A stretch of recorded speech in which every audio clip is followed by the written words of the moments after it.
ॐ वाङ् मे मनसि प्रतिष्ठिता मनो मे वाचि प्रतिष्ठितम् आविराविर्मयेधि वेदस्य आणीस्थः श्रुतं मे मा प्रहासि अनेनाधीतेनाहोरात्रान् सन्दधामि ऋतं वदिष्यामि सत्यं वदिष्यामि तन्मामवतु तद्वक्तारमवतु अवतु माम् अवतु वक्तारमवतु वक्तारम् ॐ शान्ति शान्ति शान्तिः हरिः ॐ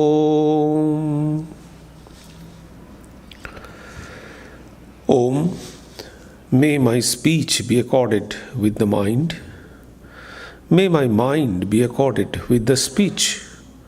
O self-effulgent one Brahman, reveal thyself to me. May you both speech and mind be the carriers of the highest truth to me. May not all that I have heard depart from me.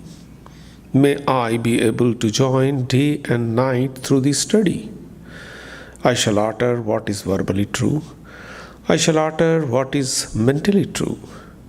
May that Brahman protect me. May that Brahman protect the teacher.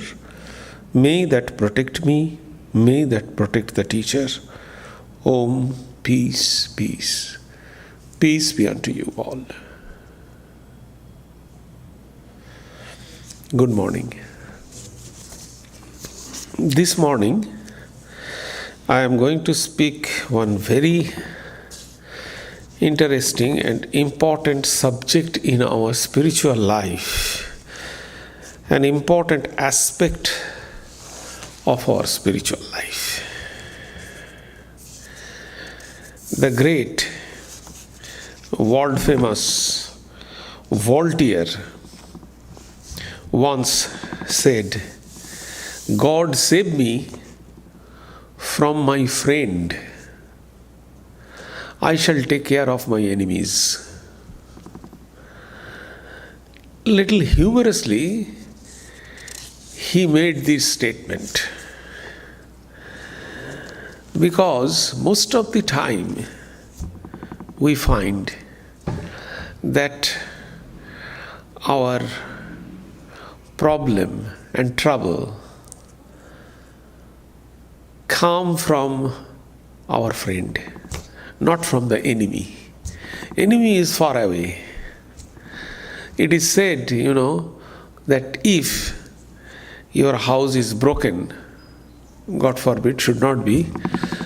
If house is broken and something is stolen, know it for sure that some known person is involved in it. That is 100%.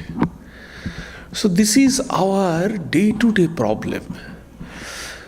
Most of the devotees, they come to us, the Swamis, and they ask this question that, you see, I want to devote myself in the life of spirituality, but see, I have lots of social commitment.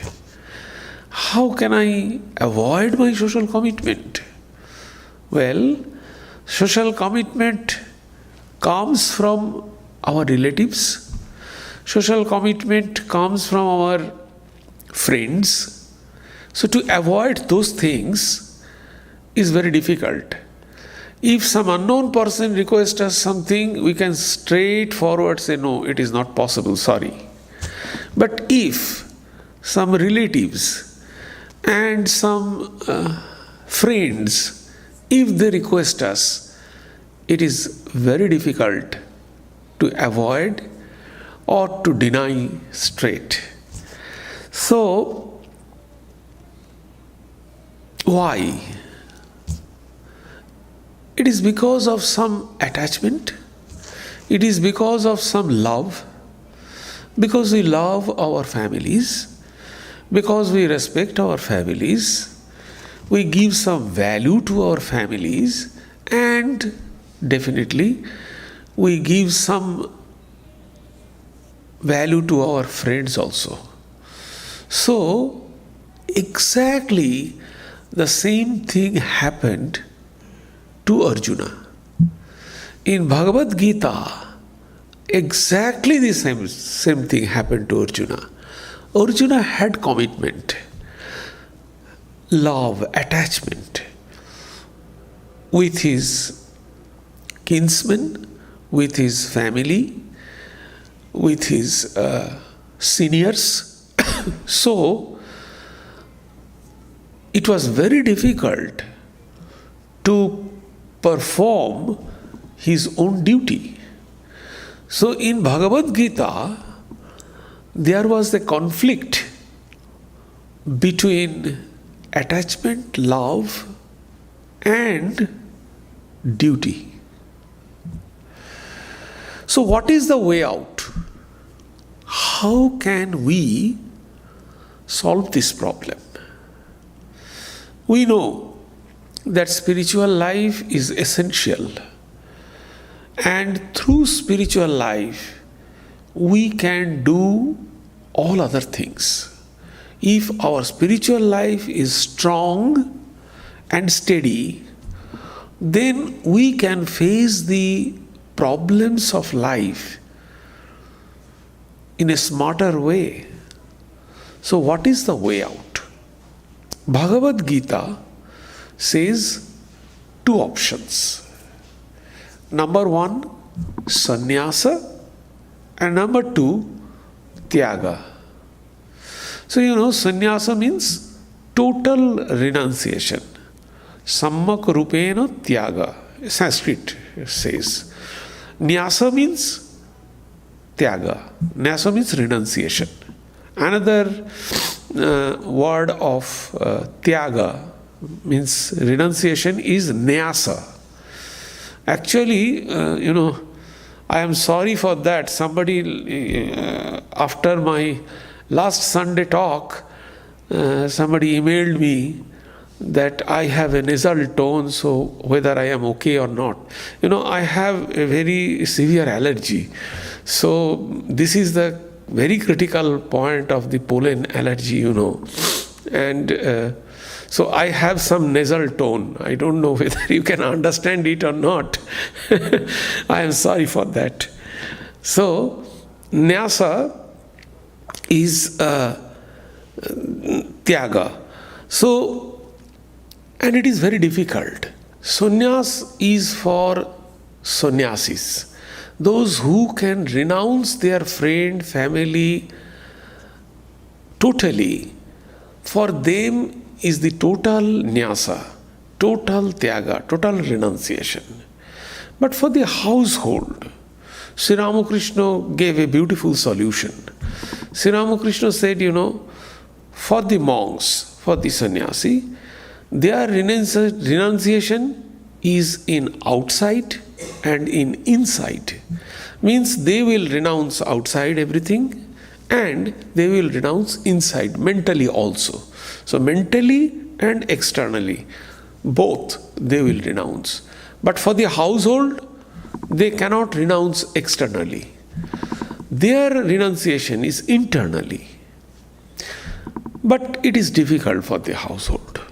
That is also a little bit difficult, and Sri Ramakrishna actually appreciated the householders. He said, these householders are carrying huge tons of material on their shoulder. Still, they are trying to practice spirituality. It is not easy. The monks, they have renounced everything. And they are fully dedicated for their spiritual life and the prayer, worship, etc. But the householder, they are carrying their responsibilities on their shoulders. Still, they are trying their level best to devote in spiritual life. So it is not a matter of joke. It is very, very serious. I appreciate. So Sri Ramakrishna appreciated the householders. So it is very difficult to total renunciation. Sannyasa is a total renunciation. It is very difficult for the householder. So what is the other option that Bhagavad Gita gave to resolve this conflict between detachment from our friends, families, and love or attachment towards our friends and families? So second option Bhagavad Gita gave is Tyaga. Tyaga means also renunciation. But Sri Krishna gave here a little bit twist. He said, Tyaga means karma phala tyaga, means the fruits of your work. Renounce the fruits of your work. That is the tyaga. But it is not very easy to renounce the fruits of work. We give different theories on it, that in this way you can prepare your mind, your attitude is very important towards this, and concentrate on the means, not the goal. In this way you can avoid the fruits of your work, you can renounce the fruits of your work, you can detach from the fruits of your work. But that is also a little bit difficult. Again, another point is very difficult. That is love, another conflicting point. That is love. The more love, the more suffering. Do you agree? More love, more suffering. Jesus Christ identified love with God Himself. He says God is love. Swami Vivekananda said love is the unifying principle. It unites everybody. So it is the unifying principle. So love is very important aspect in our spiritual life also. But love is suffering. Even you love to your pet, and obviously it will die, suffering. So every love, you see, every love ends up with suffering. Kids, family, friends ended up with something suffering. That is why, Buddha, experienced personality, learned person, he said life is suffering. So why it is this? Again, this is a conflict. So first conflict is to avoid. Remember Voltaire. He said, God save me from my friends. I can take care of the enemies. And again, love versus suffering. How can we resolve these two things spiritually? Swami Vivekananda said, there are men who are never attracted by anything. They can never love. They are hard-hearted and apathetic. They escape most of the miseries in life.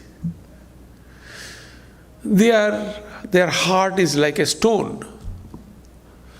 Anybody, do we want to be like that? Never and ever. So we want love. We want to be loved and we want to love. We have no other way. But at the same time, we want to avoid the suffering, because love ends up in misery. So what is the way out?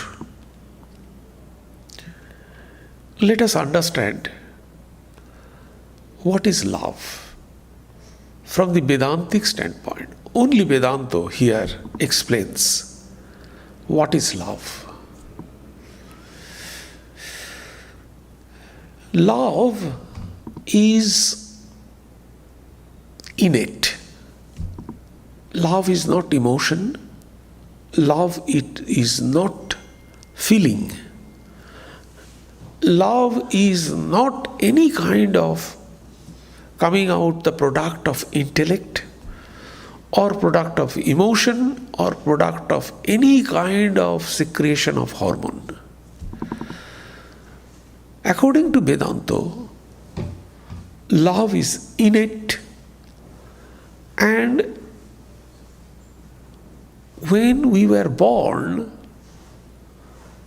it came with consciousness. It is already inbuilt in consciousness. Consciousness is self-effulgent. It is self-proved.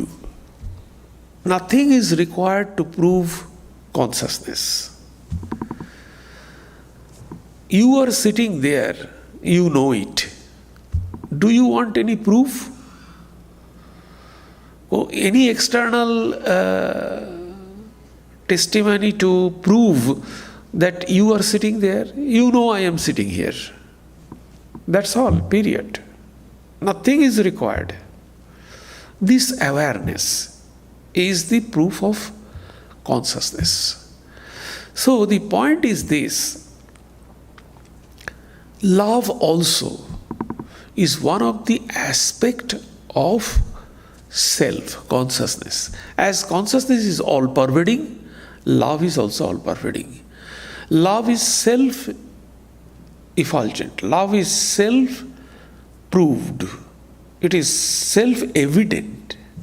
So, nothing is required to prove love. Automatically it will come in our consciousness. So, it is the Ananda aspect of our consciousness. So, three aspects are there. So, consciousness is present. Nobody can deny consciousness is present. I am alive. It is here. So, existence. Then knowledge. You are aware that you are sitting. That is a knowledge. So, existence, knowledge, and bliss, the love. These three aspects are embedded in consciousness. We cannot remove it. It comes. Why? What is the proof of that? We love ourselves, not the body. It comes, we cannot understand that, but it comes from within. We love ourselves. It is most loving things, our consciousness. And the reflection, we cannot understand our consciousness, we cannot touch our consciousness, we cannot see our consciousness. That is why that love has been externalized through our body. So we love our body, we love our mind, we try to take care of our body, we try to, beautification of our body. It is because we love it. But actual love is inside. It is love itself. It is coming out itself. No, nothing is required to bring out, to browse our love from our consciousness. It is ever flowing, eternal. So that is the situation of love. So why do we love others? Vedanta says it is the same love. The more we feel others closer to our heart, we love them. That means, what does it mean? It means the more people are closer to us, we feel our own love. So, love to others is nothing but the externalization of our own love to our own self. More we feel others close to ourselves, the more we love. So actually, that love is to ourself. It is self-evolving. That love, we actually love others. So everything is the love coming out, springing out from ourself. In Brihadaranyaka Upanishad, these great teachings was given by Yajnavalkya, the rishi, to his wife, Maitri. He said, I am going for tapasya. Then the wife said, you are going for tapasya, what will be happening to me? Then Yajnavalkya tried to let her understand that why he should go and she will stay.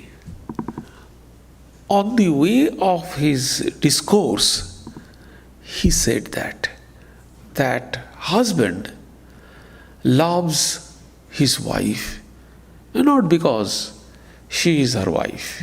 Husband loves his wife because of self. He loves his self, that love. Because wife is so intimate, so close, this identification. Actually, this love is self-love. And that is externalized. We miss it. That is the point. This is the fundamental of love according to Vedanta. Every love, individual love, is nothing but his or her own love evolved from the self. That is the love. We externalized it. Another proof is there. Excellent verse. Vedartha Sara Sangraha. That verse. I think everybody should memorize this particular verse, very small, given by Ramanujan, the founder of qualified monism.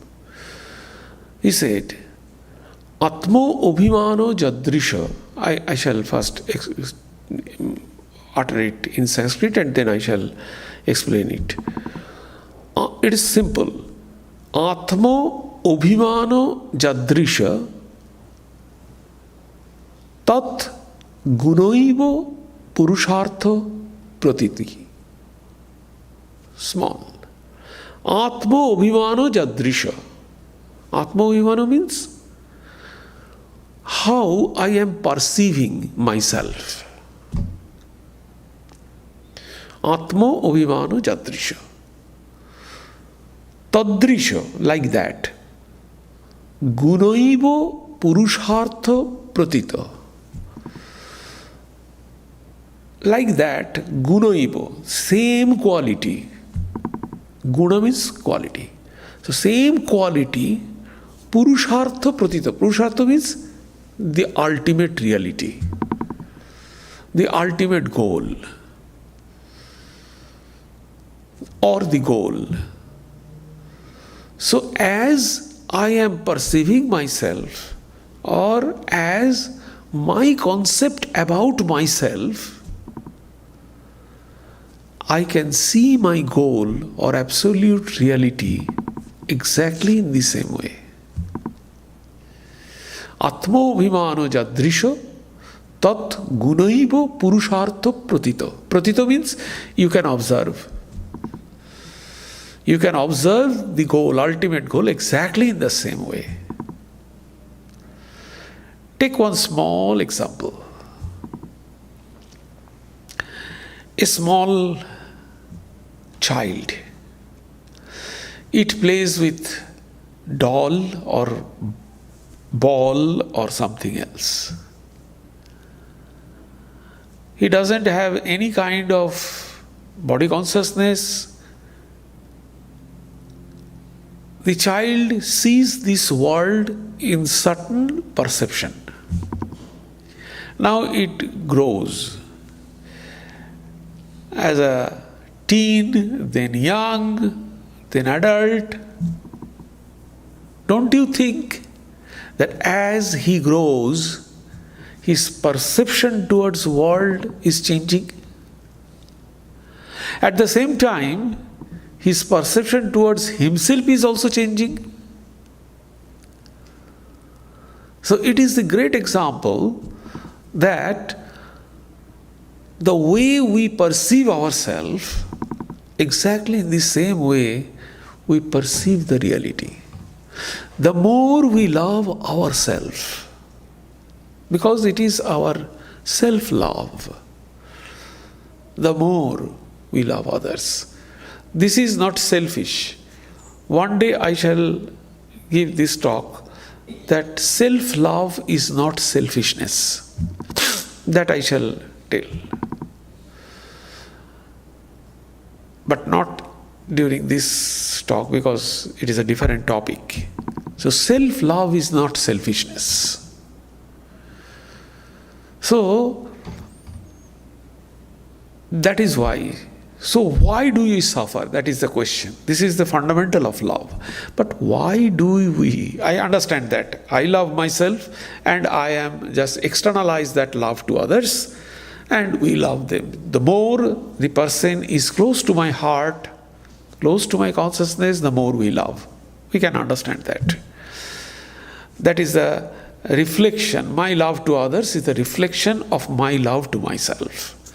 I could understand that. But why do we suffer? Everything, why it ends up with suffering? It is because when we love others, if you go through Naradiya Bhakti Sutra, which is the Bhakti Sutra, which explains the love. It says, love is ahituki. Ahituki means there is no any hetu. Hetu means cause.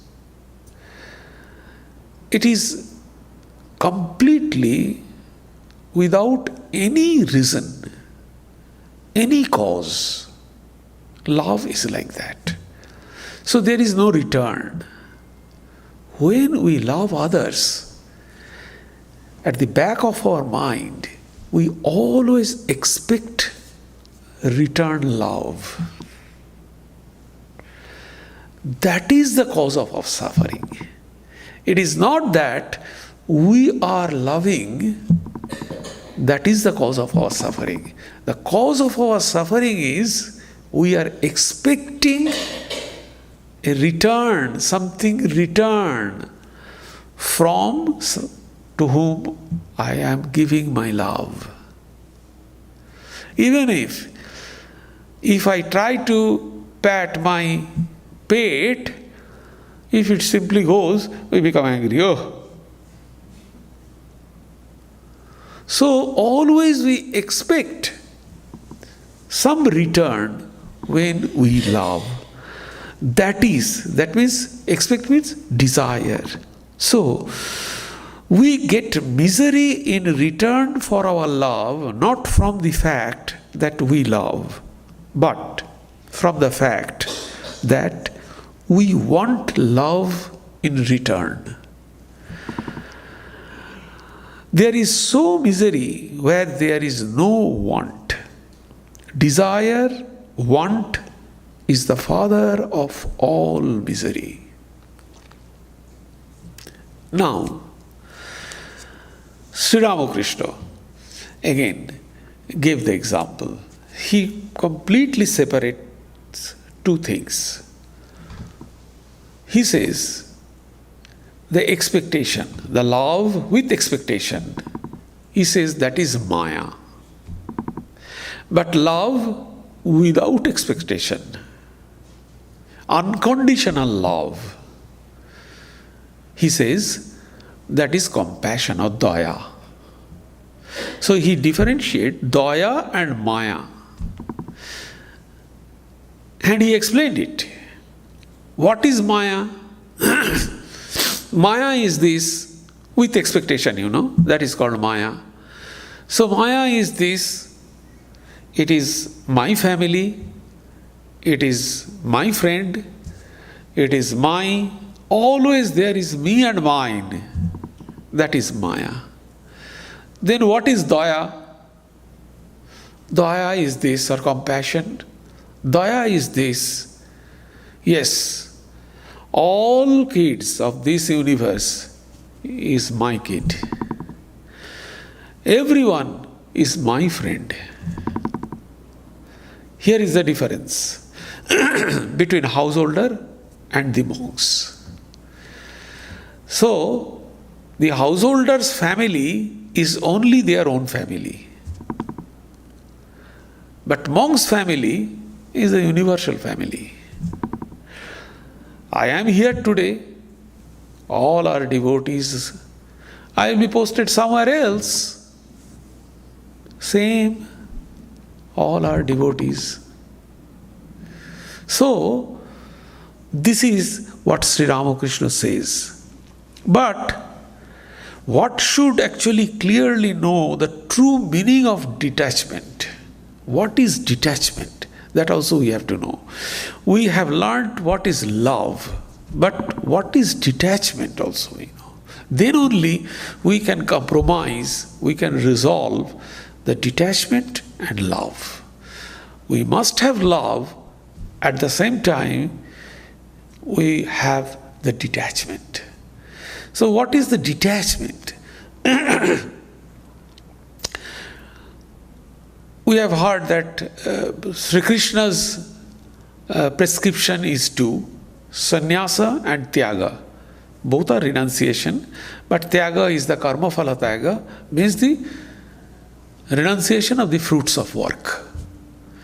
But what is detachment? Actually, the detachment means detachment from the lower ego. We know, Sri Ramakrishna also says, again Sri Ramakrishna. Sri Ramakrishna says there will be two egos. One is ripe ego and another is the tender ego. Kachami and pakami in his own language. So one is ripe. Ripe is what? The I, ego. And the lower ego is egoism. We know the difference between ego and egoism. So ego is I awareness. And egoism means, egoism means when this I awareness is attached with our emotion, with our mind, with our senses, then it becomes egoism. So everything, our expression, our connection to the society is nothing but egoism. Because we always see our society, we always think everything through egoism, through our senses. So we are always guided and under the control of our senses and our mind. So that is egoism. When our I awareness is connected. So when I say I, actually I mean me. So when egoism, it becomes me and mine. So that is the lower ego. Egoism is the lower ego. So actual detachment means detach from your lower ego. Just avoid your lower ego. And then when you can avoid your lower selves or lower ego, in this name of detachment, we can avoid everything. But there are few things. Few people, in the name of avoiding others, they criticize others. They hate others. They withdraw themselves. No, I want to avoid everybody. This is not the avoidance. So, the real avoidance, a truly detached person feels neither hatred nor infatuation. So, a really detached person is very, just like a witness, neutral, neither hatred, nor very close, nor withdraw, nothing else, just simply neutral. Balanced mind, equanimity of mind. So that is the thing. So how can we detach our lower ego? How can we avoid our lower ego? There are various ways. From time to time, I referred all these techniques. How can you avoid this attachment from your lower ego, your mind, your senses, your emotion? How can this I awareness? One important aspect is that I referred last Sunday. Don't repeat what Swami Vivekananda said. Don't repeat. He said, the action is good, but don't react. He said, try to train your brain in such a way that they cannot read the report. Do you understand? What does it mean? He said, train your brain in such a way so that your brain, it does not read the report. So what we do, what we think, what we listen to, everything leaves some impression in our brain. Everything. So that becomes the report, So we read the report after the action. So he said, don't read the report. Don't follow the action. He said, happiness is in action. Take the example. A boy, a child. He wants to put his hand into a fire. Okay, that is the action. He loves it and he did it. He put his hand into the fire. He loves it. He is very happy because what he wants, he did it. But what is the reaction? Reaction is terrible. So every reaction is terrible. Do your action. Leave it there. Think very well. Concentrate on means. Do your action, you will be happy. If you look back, follow up your reaction, that is suffering. It does not mean you cannot review or evaluate your things. That is a different thing. But everything, our anger, hatred, and attachment, these three things is the bondage, We have 6. Kama, Krodho, Lobho, Madho, Moho, Matsarja, etc., etc. We have 6 things. So those are the causes of our bondage. those are the cause of our bondage. But if you summarize it, three things is important. One is attachment or rejection. Then the hatred, jealousy, and third is fear. All these are the cause of our bondage and suffering. You see, when we suffer, either we are attached or we rejected that thing. Secondly, hatred, jealousy ended up with suffering. And then fear is suffering.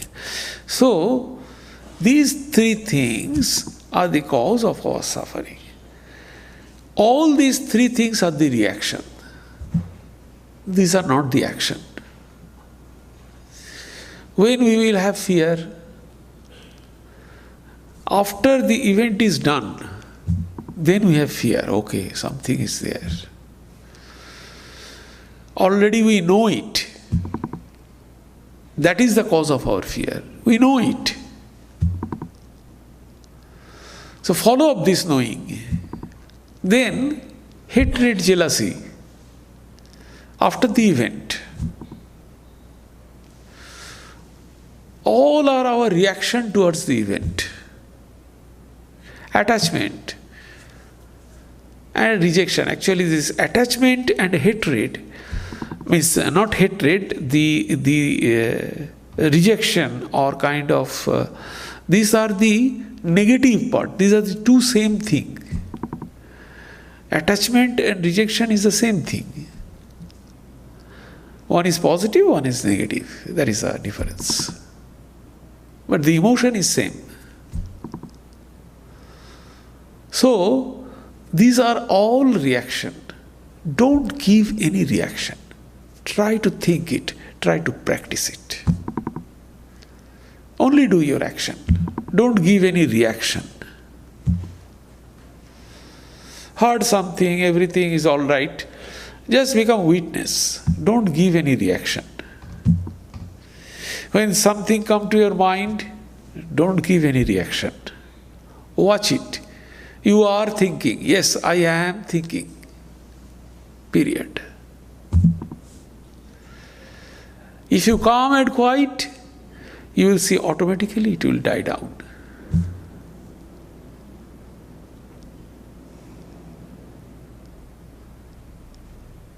So this is the way. So what is the point then?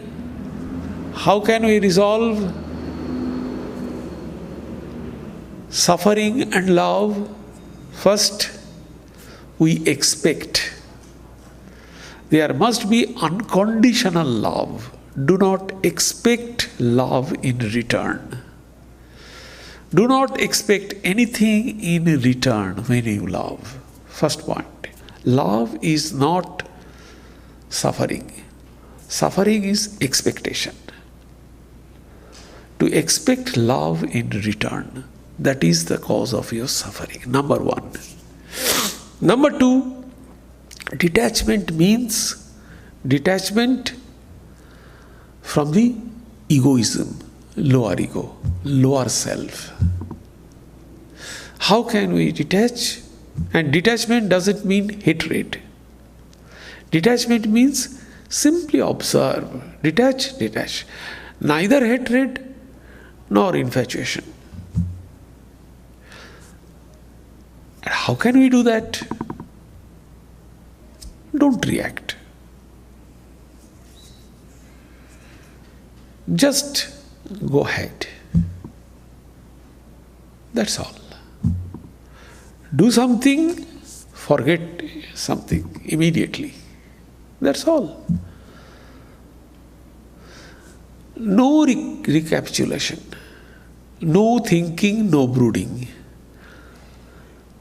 We always try to make our own cocoon, This is what we do. Don't do it. The more you will do it, in Patanjali Yoga Sutra, it is said klesha. These three things is called klesha. Attachment, detachment, hatred, jealousy, envy, fear. These are called klesha. Kleshas are the reaction. And klesha is like the rakta bija. Do you remember what is the significance of rakta bija? In Durga Puja, rakta bija? So one drop of blood, if it falls on the floor, thousands rakta bija are born. So if you give reaction to the kleshas, 1,000 klesha will come up. The more you think, the more samaskaras you are developing. When something is coming from unconscious to your surface mind, you give the reaction, everything goes inside in a multiple way.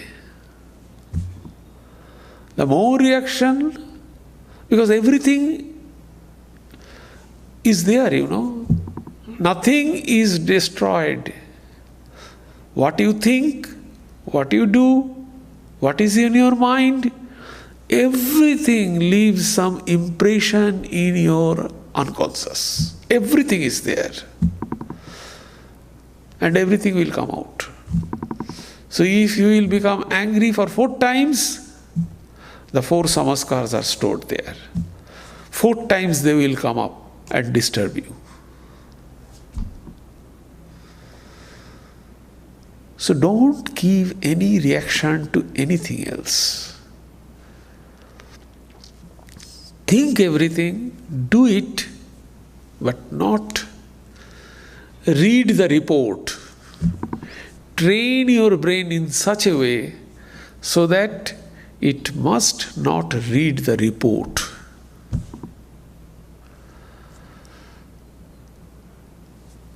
Thank you. Do you have any question?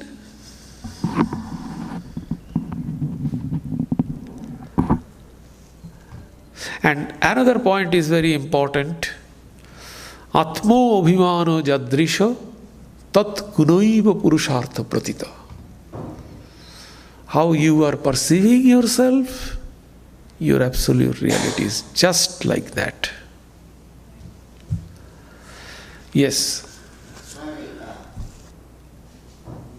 Your suggestion, don't read the report, but the mind kind of like they're curious to look at things. I'm thinking that maybe instead of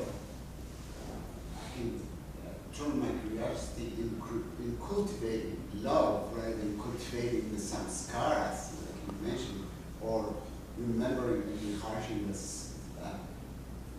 impressions of the mind in the past, so I can live in peace. So you have 2 parts of this question, am I correct? Yeah. What is that? Well, one is the attachment to the past, the suffering that I have gone through in my life, and that has left impressions in my brain and memories. Okay, so your question is this, that you have some samaskaras in your mind, and that samaskaras actually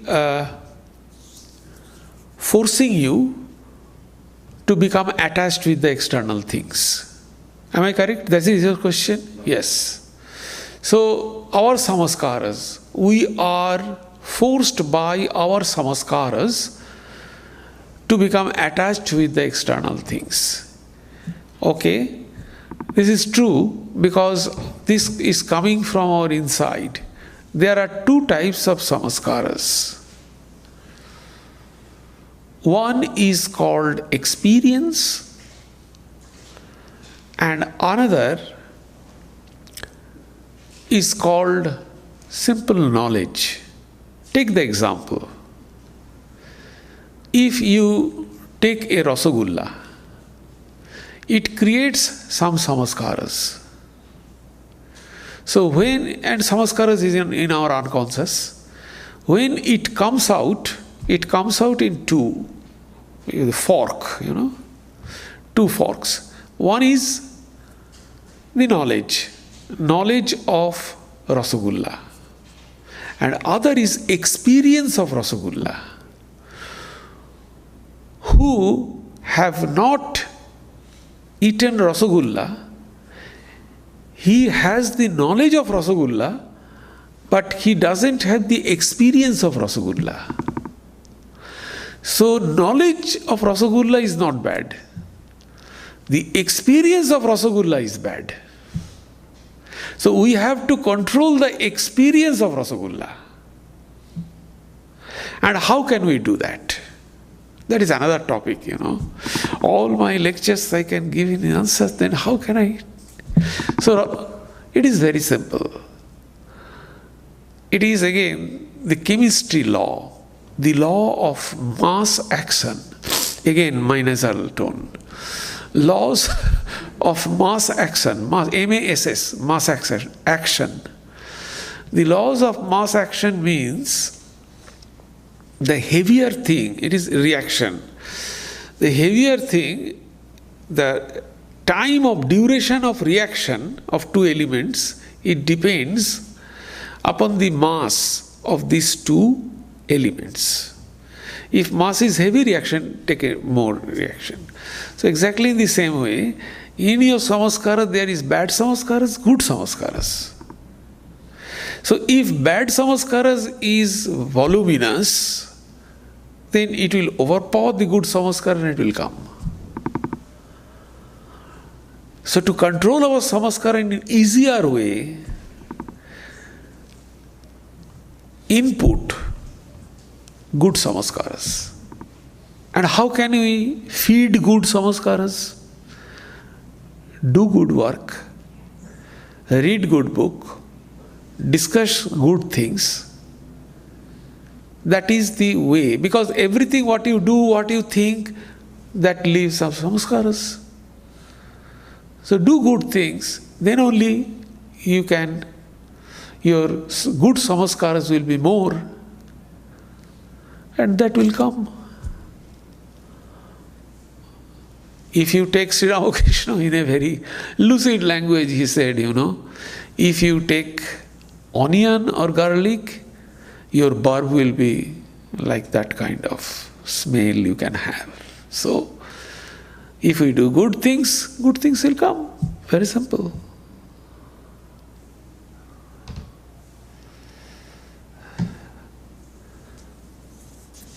Any other question?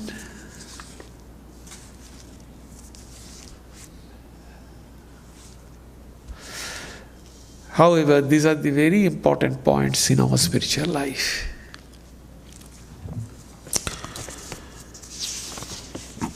Om Sarve Bhavantu Sukhinah Sarve Santu Niramaya Sarve Bhadrani Pashyantu Ma Kaschit Dukkham Apnuvat Sarvastarotu Durgani Sarvo Bhadrani Pashyatu Sarva Sadbuddhim Apnotu Sarva Sarvatranandatu Durjana Sajjano Bhuyat Sajjana Shantim Apnuat Shantamucchete Bandhebhyo Muktaschanyan Vimochayet. May all be happy, may all enjoy good health, may all see happy events, may all be freed from miseries, may all be freed from dangers, may all realize what is good, may all be actuated by noble thoughts, may all rejoice everywhere. May the wicked become virtuous, may the virtuous attain tranquility, may the tranquil be free from bondages, may the freed make others free, may the Supreme Spirit, the presiding deity of all sacred activities, be satisfied, for he being pleased, the whole universe feels satisfied. Om, peace, peace. Peace be unto you all.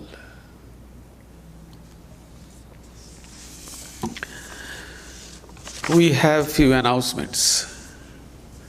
Next Sunday, we will have the guest lecturer, Swami Kripamayananda. He is coming from Toronto. He will deliver talk next Sunday at 11 o'clock here in this hall. His topic will be the spiritual aspirants. This is his topic. And then next week, actually next 7th, in next month we do not have too much talks here because we have 2 programs on those 2 Sundays. Not Sunday, actually one is Sunday and another is Saturday, but Sunday we will close. On 14th Sunday we will have a musical program, in our San Jose Center. So that is, I request you all to join, because a Fulbright scholar, a Fulbright associates, he will play Swami Vivekananda's from the Swami Vivekananda's musical book. When Swami Vivekananda was Narendranath, he compiled a music book which is called Sangit Kalpataru. So this person, he gave the Pakwaj aspect of that, because Swami Vivekananda loved Pakwaj, He loved Pakwaj, he knew Pakwaj, he learned Pakwaj playing. Pakwaj is a drum, bowl and drum. So this, that actually, his PhD paper was that. So he, with demonstration and lecture, he performed from Sangit Kalpataru, this book. So that is his performance. And on 27th, 14th at 7 p.m. At 7 p.m. And on 27th, R. Subramaniam, Professor R. Subramaniam, he is the chair of Sanskrit in Mumbai IIT. He is coming. So he will deliver a very interesting talk. It is Saturday, 27th May. It is also in San Jose. He will deliver a talk coming out from insomnia, going into Vedanta. That will be his topic. And he's highly scholars in different fields. He will deliver Rama Subramaniam. So he will deliver this talk on 27th. So 28th Sunday we do not have any lecture, and again 14th we do not have any lecture here. So I request you all, please join all these events with your family, friends and acquaintances. At least the next Sunday, the Swami's talk is there, so please join. Thank you. As usual, tea and coffee will be served in the Sadhananda hall, which will be followed by Prasad Lanchan. Please join. Huh? Yeah.